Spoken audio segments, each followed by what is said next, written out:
ఆపదామపహర్తారం దాతారం సర్వసంపదాం లోకాభిరామం శ్రీరామం భూయో భూయో నమామ్యహం. జయ శ్రీమన్నారాయణ. ప్రియ భగవద్బంధువులారా, ఈ జీవుడికి ఏర్పడ్డటువంటి ఈ బంధాన్ని నుంచి కూడా కర్మబంధము అని అంటాం.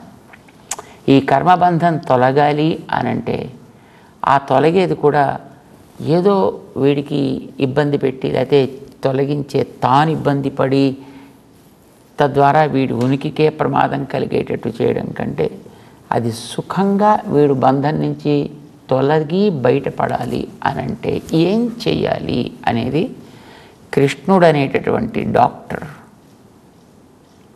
అర్జునుడు అనేటువంటి ఒక పేషెంట్ని ముందు పెట్టుకుని చెప్పుకుంటున్నాడు. ఆయన నిర్ద్వంద్వో హి మహాబాహో సుఖం బంధాత్ ప్రముచ్యతే. నిర్ద్వంద్వ, నువ్వు నిర్ద్వంద్వుడివి కావాలి. నిర్ద్వంద్వుడు అంటే అది చేదుగా ఉన్నా తీపిగా ఉన్నా దాని యందు నీకు ఆ రుచి ఎందు నీకు దృష్టి ఉండకూడదు, నీకు రోగం తగ్గడం ఎందు దృష్టి ఉండాలి. ఇప్పుడు డాక్టర్స్ ఇచ్చే మందులు మనం చూస్తుంటాం కదా, అందులో ఏవో కొన్ని ఏదో ఫోలిక్ యాసిడ్ లాంటి ట్యాబ్లెట్స్ ఏమో ఉన్నాయనుకోండి, అది పొరపాటున నాలుక మీద పడింది అని అంటే భయంకరమైనటువంటి చేదు ఉంటుంది. అది దాంతోపాటు ఏవో కొన్ని ఏదో సి విటమిన్ లాంటి ట్యాబ్లెట్స్ ఏవో కొన్ని ఇస్తుంటారు. అంటే ఇది వీటి వల్ల సైడ్ ఎఫెక్ట్స్ రాకుండా ఉండడం కోసమని ఆ సి విటమిన్ ట్యాబ్లెట్స్ లాంటివి ఏవో ఇస్తుంటారు, ఏదో చూయింగ్ ట్యాబ్లెట్స్ లాంటివేవో. అవి చక్కగా పుల్ల పుల్లగా తీయగా బాగుంటాయి. ఒకటి బాగుంటుంది, ఒకటి భయంకరంగా ఉంటుంది. ఇది బాగుంటుంది కదా అని ఇవి ఎక్కువ తినడానికి వీల్లేదు, అది బాగాలేదు కదా అని మానడానికి వీల్లేదు. వాటన్నిటిని వేసుకోవాల్సిన క్రమం ఏదో ఆ క్రమంలోనే వాటిని వేసుకోవాలి. అది పొద్దున ఒకసారి సాయంకాలం ఒకసారి డాక్టర్ గారు రికమెండ్ చేస్తే go with that recommendation, that's all. ఇది మనకి తెలుసును.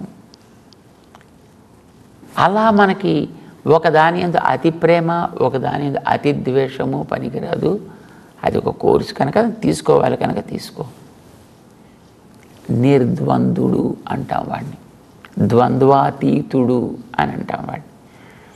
ద్వంద్వములు అంటే దాని మీద ప్రేమ ద్వేషం, ఇది ఒక ద్వంద్వం. ఇది వాళ్ళలో లేదు. ఆ మందుల విషయంలో వీడి ఆరోగ్యం విషయంలో వీడికి ప్రేమ ఉండొచ్చు, రోగం విషయంలో వీడికి ద్వేషం ఉండొచ్చు. అది ఉన్నప్పటికీ కూడా అవి రెండు నీకు ప్రభావాన్ని చూపించో పని చెయ్యవు. నువ్వు వాడాల్సినటువంటి మందులేవో అది వాడితేనే నీకు అటు రోగం తగ్గడమో ఆరోగ్యం చేకూరడమో జరుగుతాయి, లేకపోతే జరగదు కదా.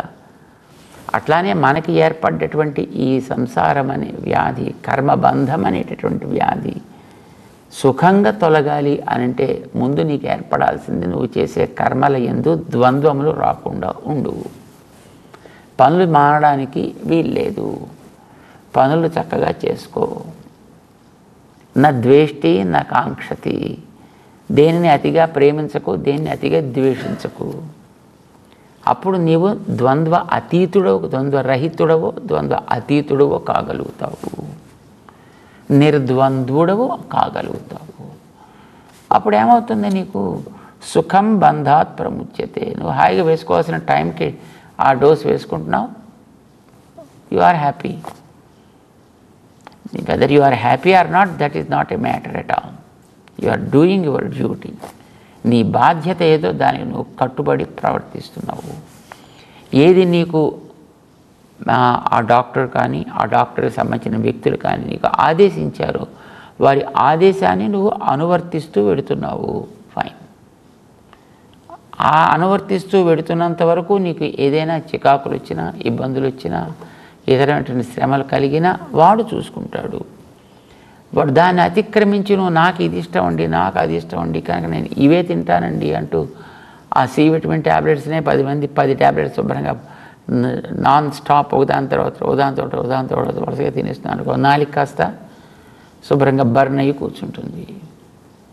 లేదు ఆ చేదుగా ఉండేటువంటి వాటిని నేను వేసుకోను అని అంటే రోగం తగ్గదు.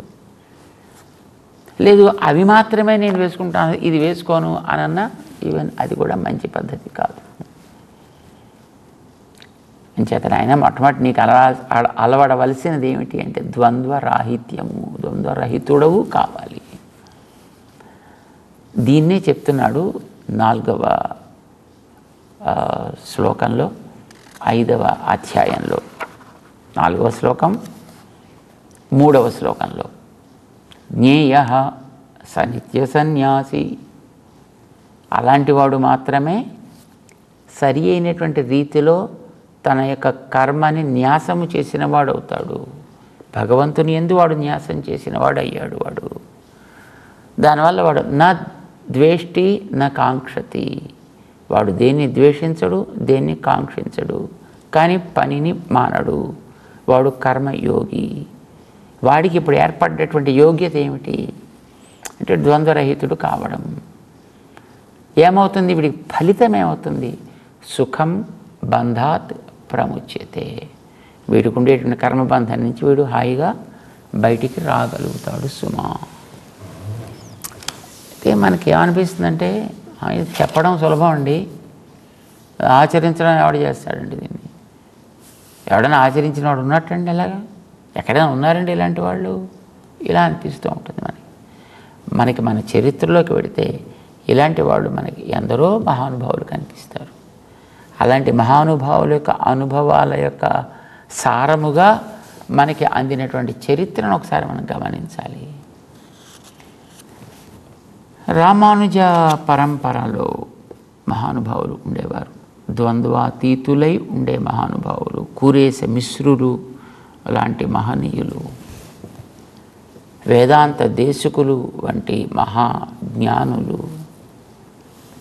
వారు ద్వంద్వాతీతులు. నా ద్వేష్టి నా కాంక్షతి. వారి కర్మయోగాన్ని ఎప్పుడు కూడా వారు మానలేదు, కర్మ ఆచరణని వారు ఎప్పుడు కూడా మానలేదు. ఏది వారికి నియమితమో దాని యందు మాత్రమే వారు ప్రవృత్తి కలిగి ఉంటారు. అధికమైంది ఆశించరు, అధికమైంది అందించినా వారు స్వీకరించరు. వారేం పెద్ద ధనవంతులు కాదండి దేశికులు అనేటి మహానుభావులు. వేదాంత దేశికులు అనేవారు. వారిని కాంచీపురంలో ఉంటూ ఉండేవారు. ఏమిటండి మీకుండే ఆస్తి, ఏమైనా ఆస్తి ఉందా మీకు ఏదైనా అంటే ఉంది. మీరు సంపాదించిందా లేకపోతే పూర్వం నుంచి వచ్చిందా అంటే నాకు పూర్వుల నుంచి ఆచరించి అందించిందే గొప్ప ఆస్తి ఉంది. ఆస్తిమే హస్తిశైలాగ్రే పితృ పైతామహం ధనం. నేనేం ఆర్జించుకోలేదు, నమయా కించిద్ ఆర్జితం. నాకెవరో సంపాదించి పెట్టింది లేదు, నేనేదో కొత్తగా సంపాదించుకుని దాంట్లో మూట కట్టుకున్నది అంతకంటే లేదు. కానీ నా బాగు కోసం, నాలాంటి వాళ్ళ బాగు కోసమని పితృ పైతామహం ధనం, మా పూర్వులందరూ కూడా సంపాదించి సురక్షితంగా అట్టే పెట్టినటువంటి ఒక గొప్ప ధనం ఉన్నది మాకు. ఎక్కడున్నది? అస్తి మే హస్తిశైలాద్రౌ. మా హస్తిశైలం మీద కాంచీపురంలో ఉండేటువంటి వరదరాజులు అనేటటువంటి స్వామి, కంచి వరదరాజుడు అని అంటుంటారు కదా, ఆ వరదరాజ పెరుమాళ్ అంటారు. చాలా ప్రసిద్ధమైనటువంటి దివ్య దేశం అది, ప్రసిద్ధమైనటువంటి ఒక మంచి దేవాలయం. అందులో ఉండే స్వామి వరదరాజ స్వామి అని అంటారు. ఆయన యొక్క సన్నిధానంలో ఈ మహానుభావులంతా ఉండేవారన్నమాట. ఈయనకి ఆ పరమాత్మ, ఆ వరదరాజ స్వామి అర్చామూర్తిగా ఉండేటువంటి ఆయనే సర్వస్వము అని భావిస్తూ వీళ్ళంతా ఉండేవాళ్ళు. మన పూర్వాచార్యులు కానీ మన ఆళ్వార్లు కానీ గమనిస్తే వాళ్ళకి భౌతికమైనటువంటి ఇతర సంపదలు అనే దృష్టి ఎప్పుడూ ఉండేది కాదు. వాడికి ఎంతసేపు అర్చామూర్తిగా తమ మధ్య ప్రకాశిస్తూ ఉండేటటువంటి ఆ భగవంతుని యందే వెర్రి వ్యామోహం కలిగి ఉండేవారు. అందరూ కూడా అలానే ఉండేవారు. వారు ఏ సంస్థానంలో ఏ ఆకృతిలో ఉంటారో అదే ఆకృతిలో వారు కళ్ళు మూసుకున్నా కళ్ళు తెరిచినా ఏం చూసినా వాళ్ళకి ఆకృతి ముందర అట్లా కనిపిస్తూ ఉంటుంది అన్నమాట. ఆయన చెయ్యి ఎట్లా ఉన్నది, పాదం ఎట్లా ఉన్నది, ఆయన యొక్క నడుము ఎట్లా ఉన్నది, వక్షం ఎట్లా ఉన్నది, కంఠం ఎట్లా ఉన్నది, కేశములు ఎట్లా ఉన్నవి, ప్రతి అవయవము కూడా ప్రతి అంగాంగము వారికి మానస క్షేత్రంలో సాక్షాత్కరిస్తూనే ఉంటుంది. వాళ్ళకి అదే ధనం అనుకున్నారు వాళ్ళు. పితృపైతామహం ధనం అస్తి. వేదాంత దేశకుల వారికి ఒక మిత్రుడు ఉండేవాడు. విజయనగర మహాసామ్రాజ్య స్థాపన చేసినటువంటి హరిహరరాయలు, బుక్కరాయలు పేర్లు మనం వినుంటాం. వీరిద్దరికీ కూడా రాజగురువుగా ఉండేటటువంటి మహనీయులు విద్యారణ్యులు అనేటటువంటి మహనీయులు. చాలా గొప్ప పండితుడు ఆయన కూడా. వేద గ్రంథాలకి ఒక పరిచయం, కొంత వ్యాఖ్యానం, దాంట్లో ఉండేటువంటి తాత్పర్యం ఏమిటి అనేది ఆయన తెలియచేసే వివరణతో ఆయన రచించాడు. ఆయన విద్యారణ్య భాష్యం అని అంటుంటారు దాన్ని. ఇదంతా రాసినట్టు మహనీయుడు చాలా గొప్ప స్కాలర్ అన్నమాట కదా. ఈయన వేదాంత దేశకుల వారికి సబ్రహ్మచారి. సబ్రహ్మచారి అంటే క్లాస్మేట్ అన్నమాట. ఆయన క్లాస్మేట్. ఆయన రాజగురు అయ్యాడు. గొప్ప సామ్రాజ్యం విజయనగర సామ్రాజ్యం అంటే 16వ శతాబ్దపు ప్రారంభంలో అది మొత్తం ప్రపంచం అంతటా కూడా పేరెన్నికగన్న మహాసామ్రాజ్యం. అది ఎంత గొప్ప పేరెన్నిక కన్నది అని అంటే అక్కడ నడి వీధుల్లో నవరత్నాలని పోసి అమ్ముతూ ఉండేటటువంటి మహనీయుల యొక్క గొప్ప వైభవాన్ని, సంపదని గురించి విని విదేశాల్లో ఉండే వాళ్ళందరూ కూడా ఒక్కసారైనా ఆ ప్రాంతాన్ని చూస్తే మన జన్మ ధన్యం కదా అనుకుంటూ యాత్రలు చేయడానికి వాళ్ళు ఉద్యమించినటువంటి కాలం అది. అందరికీ తెలుసును. ఈ సంపదల గొప్పతనాన్ని విని ఇటు రావాలని బయలుదేరి ఓడేసుకొని పాపం బ్రిటిష్ నుంచి ఆయన అటెటో వెళ్ళిపోయి అమెరికాని కనిపెట్టాడు. ఆయన అదే కాబోలు ఇండియా అని అనుకుంటూ అక్కడికి వెళ్ళి దిగాడు ఆయన. సరే, మనకి చరిత్రలోకి మనం వెళ్ళక్కర్లేదు. ఇట్లాగా విదేశాల నుంచి ఎంతోమంది ఆశపడి ఈ సంపదల్ని చూడాలని వచ్చేటంత గొప్ప సంపదలకి నిలయం విజయనగర మహాసామ్రాజ్యం భారతావనిలో. దీన్ని అంత సంపన్నంగా తయారు చేయించినటువంటి మహనీయుడు, బుద్ధిమంతుడు విద్యారణ్య మహర్షి మహనీయులు. ఆయన వేదాంత దేశకుల వారికి మంచి మిత్రుడు. ఆయన చాలా గొప్ప ఆప్తమిత్రులుగా ఇద్దరు చిన్నప్పటి నుంచి పెరిగిన వాళ్ళు. సరే, ఈయన యొక్క ప్రవృత్తిని బట్టి ఈయన రాచరికపు వ్యవస్థకి ఒక నేతగా, వాడిని నడిపించే వ్యక్తిగా ఈయన వచ్చారు. వేదాంత దేశకుల వారు భగవత్ సేవ తత్పరతతోటి కాంచీపురంలో వారు ఉండిపోయారు, గ్రంథరచన చేసుకుంటూ. ఆచార్యుల యొక్క రామానుజస్వామి వారి యొక్క గ్రంథాలకి సంరక్షణ కలిగించాలి, ప్రచారం చేయాలి, ప్రసారం కావాలి అనేటటువంటి ఒక తపన ఉర్రూతలూగుతుండేటటువంటి స్థితిలో ఆయన ఉంటుండేవారు. వారికి అది కాలక్షేపం, వీరికి రాచరికపు వ్యవస్థని చక్కదిద్దడం అనేటువంటి వీరికి బాధ్యత. అయితే ఆ కాలంలో వచ్చినటువంటి వ్యక్తులు సరే రకరకాల ప్రవృత్తులు చేస్తూ ఆలయాలను దోచుకున్నారు, ఆలయాల్లో ఉండే వ్యక్తుల యొక్క సంపదల్ని దోచుకున్నారు, రకరకాలు చేశారు. అయితే విద్యారణ్యుల వారికైతే మంచి ఇంకా సంపద, రాజగురుగా ఉండడం చేత సంపదలు ఉన్నాయి కనుక తన మిత్రుడు కాంచీపురంలో బీదరికంతో బాధపడుతున్నాడు అని భావించి ఆయన, నాయనా నువ్వు ఇక్కడికి రావయ్యా, నీకు కూడా అక్కడ మన సంస్థానాల్లో విజయనగర మహాసామ్రాజ్యపు సంస్థానంలో ఏదైనా ఒక చిన్న పెద్దదో ఏదో ఒక ఉద్యోగం నువ్వు కూడా కుదురుది, కానీ నీకు దారిద్ర్యం అనేటట్టు దూరం అవుతుంది, నువ్వు సుఖంగా ఉండొచ్చు. నేను ఎలా ఉన్నానో చూడు, నా మిత్రుడు నువ్వు కూడా అలా ఉండాలి నేను కోరుకుంటున్నానయ్యా, కనుక రా అని అడిగాడు ఆయన.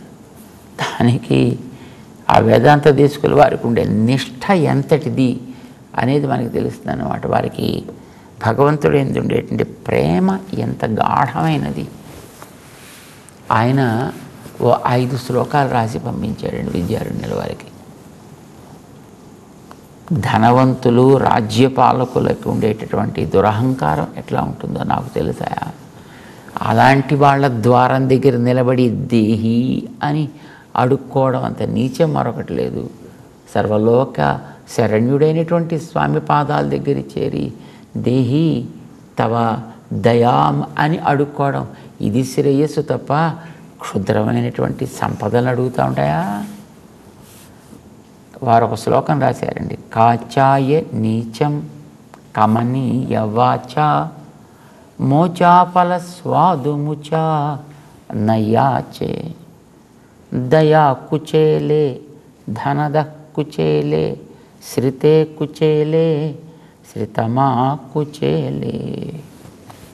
మంచి అందమైనటువంటి ఒక కవిత. ఇలాంటి ఒక 5 శ్లోకాలు రాశారు. వైరాగ్య పంచకం అని అంటారనమాట దాన్ని. ఇలాగా ఆయన రాసి ఒక గాజు పెంకు కోసం కాచాయ నీచం. వాడు ఈవేళ ఉంటాడు, రేపు పొద్దున పోతాడు. వాడికి ఎన్నో రకాలైనటువంటి ఇతర ప్రవృత్తులు. అలాంటి నీచుణ్ణి కాచాయ ఒక గాజు పెంకు కోసం భగవంతుడికే యోగ్యమై ఉండేటటువంటి ఈ కమనీయ వాచ, అతి సుందరమైనటువంటి మోచా ఫల స్వాదుముచ, పనసతొనలని తేనెలో నింపి తేనెలో ఊరించి అవి తింటుంటే ఉండేటటువంటి ఆ స్వాదు రుచి కలిగినటువంటి ఈ పలుకులతోటి ఇలాంటి క్షుద్రుల్ని స్తోత్రం చేయడం, భగవంతుడికి చెందినటువంటి ఈ వాక్కులని ఇలాంటి వాళ్ళ కోసమని వాడటం అవసరం లేదు. నాకు అవసరమైతే దయని చూపించడంలో కుచేలుడి విషయంలో ఎట్లా ఉన్నాడో అట్లా నన్ను ఆదుకోగలిగే దయా కుచేలే ధనద కుచేలే. ఆయనకి ధనాన్ని ఇచ్చాడు, ఆయనకు ఉండేటటువంటి సంపదల్ని మొత్తం అంతటిని కూడా అతని పరం చేశాడు. అలాంటి మహానుభావుడు నాకుంటూ ఉంటే ఇలాంటి క్షుద్రులు నేను ఎందుకు ఆశ్రయిస్తానయ్యా? వాళ్ళ ద్వారం వైపు కన్నెత్తి కూడా చూసే ప్రశ్న లేదు సుమా అంటూ రాసి పంపించాడండి ఆయన. నకాంక్షతి, సంపదలు ఎందుకు కోరిక లేదు. పోనీ అలానే ఆయన ఎవరిని కూడా ద్వేషించలేదు. ఆయన నువ్వు అంత దాంట్లో ఉన్నావు కదా గొప్పవాడివి, అసూయ చెందలే, ద్వేషము లేదు. అలానే దాని ఎందు వాడేదో ఇస్తాడు కనుక దాని ఎందు కాంక్ష లేదు. ద్వంద్వాతీతుడై ఆయన ఉండిపోయాడు, మహనీయుడు ఆయన.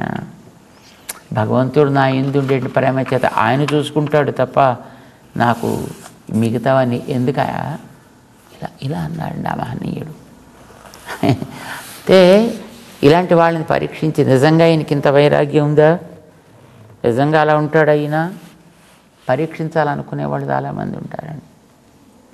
ఈయన మహనీయుడు చిన్న పూరిపాకలో ఉంటుండేవాడు. ఈయన ఊరి బయట పండితుడు కదా, మిగతా ఉండే పండితులు కూడా కొంతమంది ఉంటారు కదా, వాళ్ళకి సహజంగా కొంచెం లోపల ఒక పండితుడిని చూస్తే ఇంకొక పండితుడికి ప్రేమలు ఎక్కువ ఉంటాయి. రకరకాలైనటువంటి ఈర్ష్యలు అసూయలు కూడా ఏర్పడుతూ ఉంటాయి. ఈయన చూసినా కూడా అట్లాంటి అసూయ ఏర్పడి ఒకనాడు ఈయన గుమ్మంలోంచి బయటకు వచ్చే సందర్భంలో ఈ రకరకాల పాదాలు చెప్పులు పట్టుకొచ్చి చెప్పులు ఒక మాలగా కట్టి ఆ గుమ్మానికి వేలాడదీశారు. ఎందుకంటే ఆయన గుమ్మం దగ్గర ఇలా వంగి రావాలి, గుమ్మం పొట్టిగా ఉండేది, ఇలా వంగి రావాలి, దానికి వేలాడదీశారండి ఈ చెప్పుల జతలన్నీ కూడాను. ఆయన మామూలుగా పొద్దున్నే అనుష్ఠానం చేసుకుని బయటికి రావడానికి తలుపు తీసేటప్పటికి ఆ చెప్పులన్నీ తగిలాయి. చూసాడు ఆయన, ఓహో మహానుభావులైనటువంటి పెద్దలు ఎవరో చేసినటువంటి ఘనకార్యం ఇది ఆయనకు అర్థమైపోయింది. కానీ ఆయన ఎవరిని ద్వేషించలేదు, అవమానాన్ని ఫీల్ అవ్వలే. పాప ఆ చెప్పుల్ని పట్టుకుని తలకి తగిలాయి కదా, ఆ చెప్పుల్ని చక్కగా ఇలా తల మీద పెట్టుకుని ఆహా. లోకంలో కొంతమంది కర్మాచరణే కర్మని అవలంబిస్తేనే తరిస్తామనుకునే వాళ్ళు కొందరు ఉన్నారు. కర్మావలంబిన కేచిత్. కొంతమంది మాకు కర్మ అక్కర్లేదయా, మేము కర్మ వదిలేస్తాం, జ్ఞానాన్ని పట్టుకు పాకులాడతాం. కేచిత్ జ్ఞానావలంబిన, కొందరు కర్మను పట్టుకు పాకులాడతారు, కొందరు జ్ఞానాన్ని పట్టుకు పాకులాడతారు. మాకు అవి రెండు అక్కర్లేదన్న. అదేమిటి మరి మీరు తరించాలనుకోవట్లేదా, బాగుపడాలనుకోవట్లేదా అంటే అనుకుంటున్నాం. మరి మీరు ఏదో ఒకటి అవలంబించి ఉండాలి కదా. ఓ ఎస్, అవలంబిస్తాం. మరి మీరు కర్మ కానీ జ్ఞానం కానీ రెండే కదా ఉన్నది దాంట్లో లోకంలో. మీరు కర్మ వద్దంటున్నారు, జ్ఞానం వద్దంటున్నారు. ఆ రెంటికి కూడా తగినటువంటి సార్థకతని కలిగించే మరొక గొప్పది ఉందండి, దాన్ని మేము పట్టుకుంటాం. అలాంటిది ఏదైనా ఒకటి ఉందా? ఏమిటది?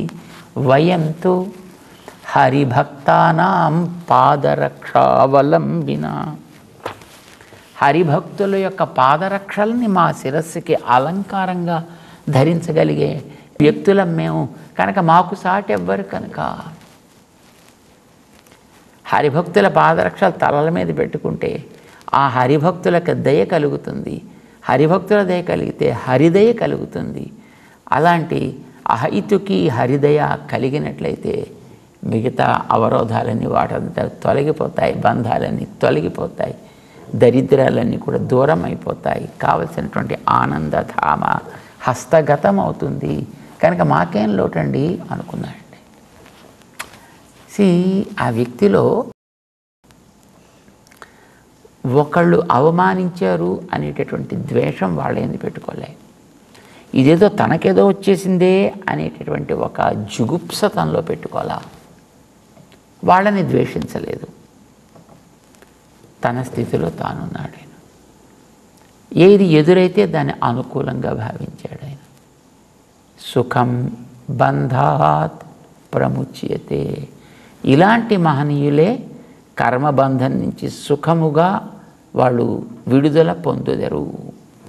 రామానుజ పరంపరలో ఉండేటటువంటి మహానుభావులు అందరికీ ఈ రకమైనటువంటి ఉత్తమ గుణ ప్రవృత్తి, చక్కటి కర్మ నిష్ఠ, కర్మ ఆచరణ, కర్మ యోగులుగా మహనీయులు ఎంతోమంది ఉన్నారు మనకి, మన పూర్వాచార్యుల్లో. అలాంటి వాళ్ళని మనం ఆదర్శంగా తీసుకుని మనం కూడా కర్మ ఆచరణ చేయడమే మంచిదని కృష్ణుడు చెప్తున్నాడు ఆయన.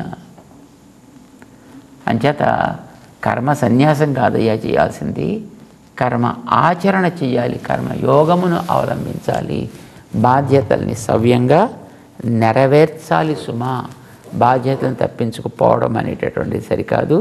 నువ్వు కూడా యుద్ధం మానేసి ఇటు పోతానంటున్నావు, పోవడానికి వీల్లేదు. నీకు కర్తవ్యమైనటువంటి యుద్ధాన్ని నువ్వు ఇప్పుడు చేసే తీరాలి, లే ఉత్తిష్ట అని అర్జునుడికి ప్రేరణ కలిగిస్తూ మనని కూడా కర్తవ్య సుముఖులని చేస్తున్నాడు స్వామి. 5వ అధ్యాయంలో 3వ శ్లోకం నుంచి 4వ శ్లోకానికి తీసుకువెడుతూ జై శ్రీమన్నారాయణ.